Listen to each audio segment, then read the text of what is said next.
امروز دوشنبه 28 январ است و این برنامه خبری رادیو آزادی است که مستقیما پیشنهاد شما ایزان می شود. تا 15 دقیقه دیگر اطراف این موضوع صحبت خواهیم کرد. زندانی ها را میکوچانند. وزیر عدلیه گفت زندانی نو در شهر وحدت با میلیون ها سومانی بنیاد شده است. ما داریم یک نقشه که یک مؤسسه دیگر رو در ناحیه رودکی باید کنیم، ساختمانش رو آغاز کنیم. بازداشت در راه به گرفتن پتنت. مهاجران تاجیک مقیم مسکو از شدت گرفتن تفتیش میلیسه ها شکایت میکنند. و نخستین نتیجه مذاکرات صلح در قطر. طالبان میگویند با آنها وعده شد که نیروهای آمریکا از افغانستان بیرون میآیند.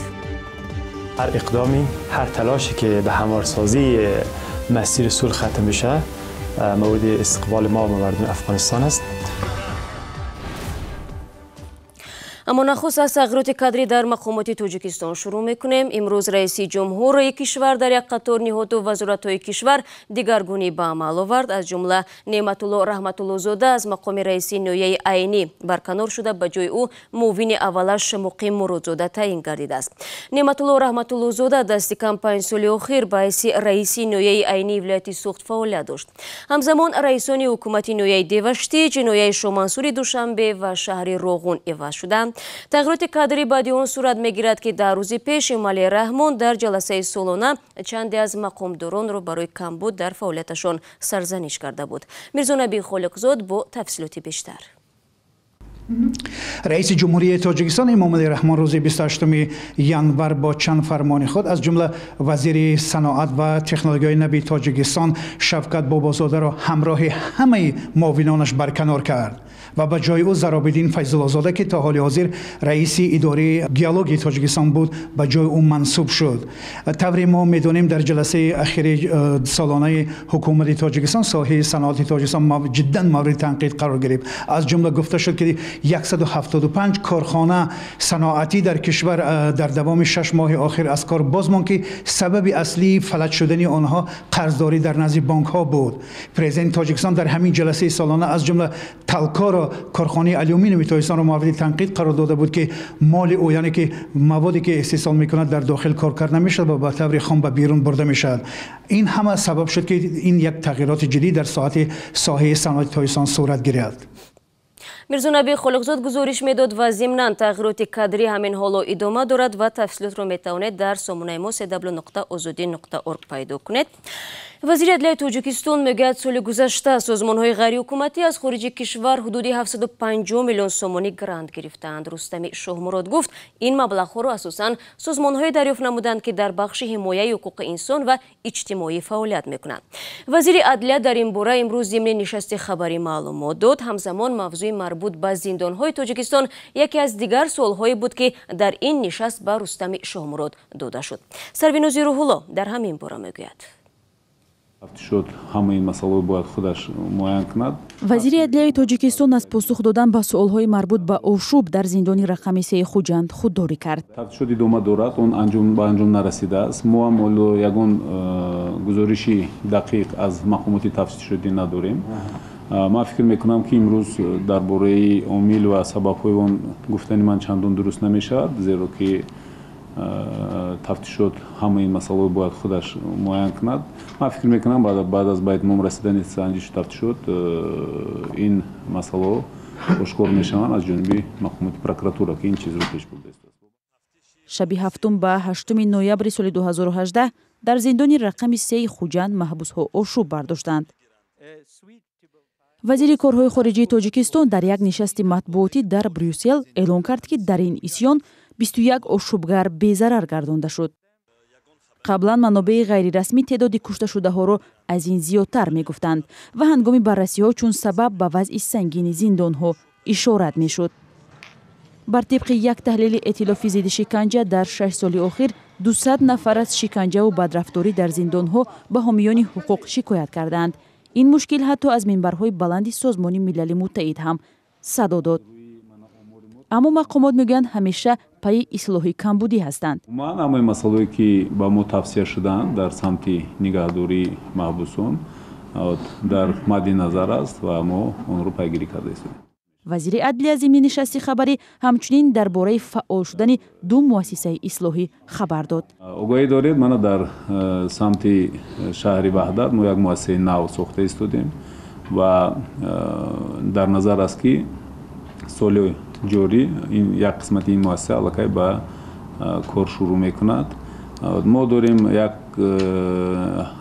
нақша ки як муассисаи дигарро дар ноҳияи рудакӣ кунем, сохтмонашро оғоз кунем. ҳозир масъалаи таррезии он идома дорад. дар тоҷикистон феълан 18 муассисаи ислоҳӣ вуҷуд дорад ки дар онҳо 12 000 нафар муҳлати ҷазои худро адо мекунанд. шумо барномаи хабарии радиои озодиро тамошо доред ва дар ин қисмати барнома рӯ меорем ба мавзӯе ки шумо бинандагони азиз зиёд дар ин бора аз мо мепурсед: гирифтани патент дар русия ва мушкилоти марбут ба он. дар ҳоле ки мақомоти русия аз афзоиши муҳоҷирон дар ин кишвар хабар медиҳад, боздошту ихроҷи онҳо низ зиёд мешавад. масалан 2 соат пеш корбарони озоди видео ба мо гуфтанд ки чанд муҳоҷири тоҷикеро ки мехостанд патент бигиранд, милисаҳо дастгир намуданд. навореро ҳам ба мо фиристоданд ки дар гузориши навбатӣ метавонед тамошо кунед. мақомоти русия мегӯянд соли равон дар ҳудуди ин кишвар беш аз 10 миллион шаҳрванди хориҷӣ сабт шудааст. дар ин бора Валентина Казакова, раҳбари раёсати муҳоҷирати вазорати умури дохилии Русия, зимни суҳбат бо хабарнигорон иттилоъ дод. ӯ гуфт дар соли 2019 шумораи шаҳрвандони хориҷӣ 5 миллион зиёд шудааст. ба гуфтаи Валентина Казакова, то январ теъдоди муҳоҷирон ба 9 миллиону 700 ҳазор нафар баробар буд. ин мақомдор таъкид намуд ки аксарияти муҳоҷирон шаҳрвандони кишварҳои муштаракулманофеъ буда бо ҳадафи кор ба Русия омадаанд. ӯ аз ҷумла афзуд, бештари муҳоҷирон намояндагони Узбекистон, Тоҷикистон ва Қирғизистонанд ва беш аз нисфи онҳо дар пойтахти Русия, вилояти Москав ва вилояти Ростову шаҳри Санкт-Петербург кору зиндагӣ доранд. ин омор дар ҳоле садо медиҳад ки муҳоҷирони тоҷик пайваста аз шароити будубош дар Русия ва ҳам бархурди ношоями кормандони милиса шикоят мекунанд. бо оғози соли нав тафтиши муҳоҷирон аз сӯи милисаҳои рус сахттар шудааст. аз ҷумла навореро ки имрӯз корбарони озодӣ видео дар ихтиёри мо гузоштанд, боздошти чанд муҳоҷири тоҷикро намоиш додааст. корбарон дар шарҳи ин навор ба мо гуфтанд ки 6 муҳоҷири тоҷик дар роҳ барои гирифтани патент, боздошт ва завлон ба даст ба додгоҳ интиқол ёфтанд. онҳоро аз назди метрои Анинаи Москав дастгир кардаанд. ин ҳам дар ҳолест ки ба гуфтаи мусоҳиби радиои озодӣ дигар санадҳои онҳо ягон мушкил надошт. замоне ки гузориш таҳия мешуд, муҳоҷирони боздоштшуда мунтазири ҳукми додгоҳ буданд. бо сипос ба корбарони озоди видео ки барои мо аксу навор фиристоданд ва дар таҳияи барномаи хабарӣ саҳм гузоштанд.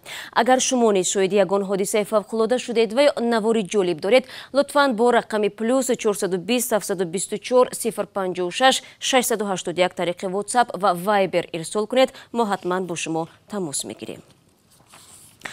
ман барномаро идома медиҳам. фиристодаи амрико дар умури Афғонистон Залмай Халилзод натиҷаҳои музокироти амрико ва толибони афғонро дар Кобул бо намояндагони ҳукумати Афғонистон арзёбӣ мекунад. ҳафтаи гузашта ҳайати амрико ва толибон дар Қатар роҳҳои хатми низои 17-сола дар Афғонистонро баҳс карданд. котиби давлати амрико Майк Помпео ва раҳбарони ҷунбиши толибон аз пешрафт дар музокироти сулҳи Афғон хушҳол буданд. бар пояи ин санад баъди имзои созиши сулҳ сарбозони амрикоӣ дар давоми 18 моҳ аз Афғонистон берун мешаванд. Каюмар Сиато мавзӯъро идома медиҳад. аъзои шӯрои олии сулҳи Афғонистон аз пешрафт дар музокироти сулҳи ин кишвар қадрдонӣ мекунанд. дар сурати иҷрои бандҳои ин паймон ба эҳтимоли зиёд ҷанги 17-солаи Афғонистон ба поён мерасад. ҳар иқдоми, ҳар талоше ки ба ҳамворсозии масири сулҳ хатм биша мавриди истиқболи мо ва мардуми Афғонистон аст. сокинони Кобул низ аз пешрафт дар музокироти сулҳ хушҳоланд. ҳар як нафари мо аз ҷанг дар Афғонистон хаста шудааст. мо аз ҳар гуна созиши сулҳ миёни афғонҳо, амрикоиҳо ва толибон ки ба нафъу сулҳу суботи кишварамон аст пуштибонӣ шанбе дар суҳбат бо хабаргузории Reuters намояндагони ҳайати музокиракунандаи толибон гуфтанд амрико мувофиқат кардааст ки баъди 18 моҳи имзои созиши сулҳи Афғонистон нирӯҳои хориҷӣ аз ин кишвар берун шаванд.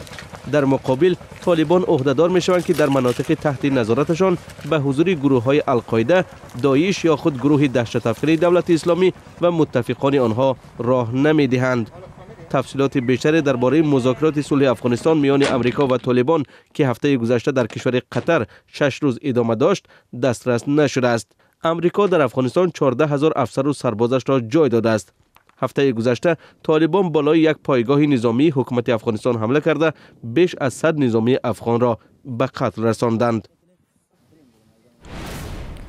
برمیگردیم به تاجیکستان. کارخانه نساجی شهر دوشنبه استحصال متاع مخملی پختگی را به راه مانده است.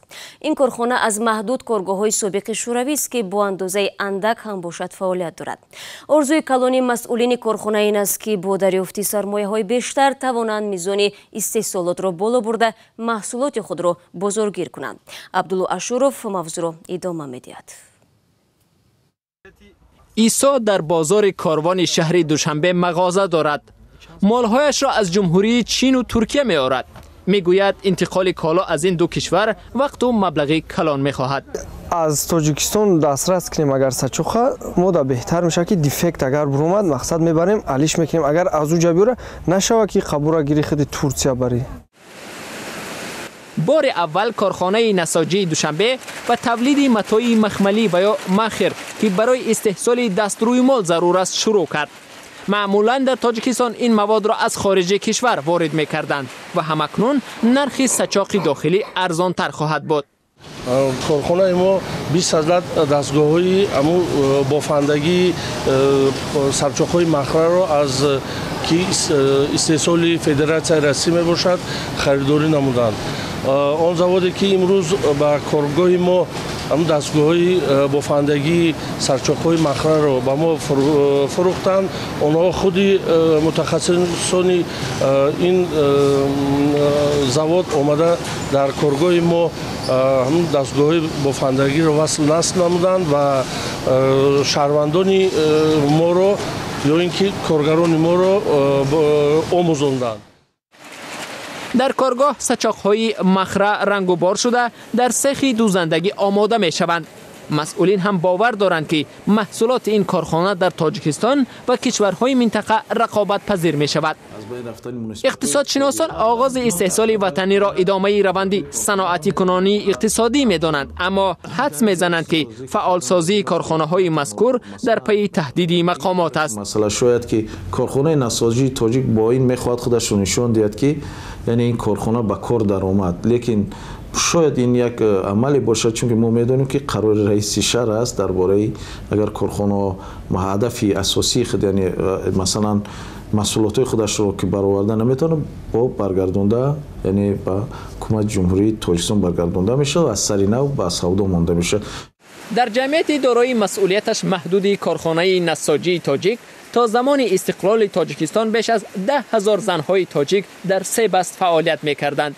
متاع تولید شده در این کارخانه به جمهوری‌های دیگری شوروی صادرات میشد. بعد از استقلالیت بیشتر از کارگاه‌هایش از فعالیت باز ماندند. فعلا در این کارخانه حدود 2,500 نفر در چند کارگاه ریسندگی و دوزندگی مشغول استحصال متاع و دوخت لباسی مکتبی مشغولند. و دادگاه عالی تاجیکستان حکم پسری گنرال توجیک رو به تغییر گذاشت که برای قتل بیرحمانه همسرش به 18 سال زندان محکوم شده است. اهل‌دین یتیمов پدر ماهیره یتیمova به رادیو آزادی گفت کلیگای دادگاه عالی اوید به پرونده های مخصوصاً وزنین شکایتی نزدیکان باباجان شیرینزاده را بررسی کرد. خویشاوندان دختر گفتند که دادگاه عالی حکم دادگاه پایانی را درست و عادلانه می‌شمارد.